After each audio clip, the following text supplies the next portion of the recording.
Alam nyo, ang sarap talaga sa feelings, no, kapag binalik-balikan ka ni client na lagi siyang nag-order sa'yo kahit anong okasyon. It means na gugustuhan nila ang cake mo at nasarapan din syempre. So, thank you nga pala kay Ma'am Cheryl Malang sa lagi niyong pag-order sa akin. Kahit anong okasyon ninyo ay sa akin pa rin kayo na umu-order.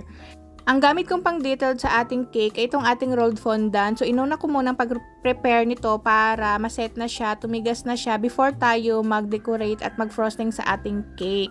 So, tubig lang yung pandikit ko dito at ganun lang yung ginawa ko dito. Sineset aside ko muna ito at para tumigas siya. At ito naman yung kanya mga balls as decoration din sa ating cake.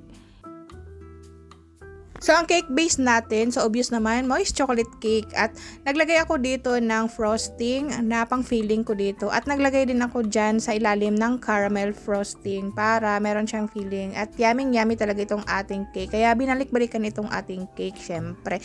At syempre, naglagay ako dyan ng dowel, yung barbecue stick or ano ba yon? Chopstick pala. At yung gamitin natin na board na pang ganyang cake, yung tall cake, ay dapat drum board para tagos hanggang bottom yung ating chopstick at hindi siya huhulas at hindi siya mag-collapse. So, ganito ako mag-frosting sa ating cake. Top coat lang sa pag-achieve ng ating dark color, lalong-lalo na dito, royal blue. So, kailangan talaga dark yung ating cake. So, ganun ako mag-frosting sa ating cake. Top coat lang. So, dahan-dahan lang din sa pagpa-smooth para ma-achieve natin yung sharp edge. At sa mga character topper naman, so mga toys ito, si ma'am na ang nag-provide nito. Alam nyo, mahal pala ang set nito, no? Nasa 1,000 plus. 4 pieces ito lahat yung ating toy topper. So si ma'am na ang nag-provide nito dahil wala na akong time kung ako pang bibili. So okay lang din naman sa kanya.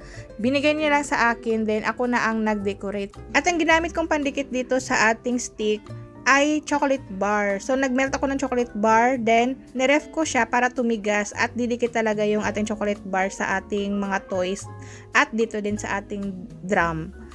So, nagka-error ako dito. Nahirapan akong maglagay sa ating rainbow. Kaya, inalis ko muna yung ating dalawang toys. Then, tumigas na yung ating ginawang rainbow. Itong malaki. So, nilagay ko na dito. Napakaganda talaga itong ating rolled fondant. So, meron akong dalawang klase na recipe sa ating fondant. Meron akong rolled fondant at meron tayong marshmallow fondant.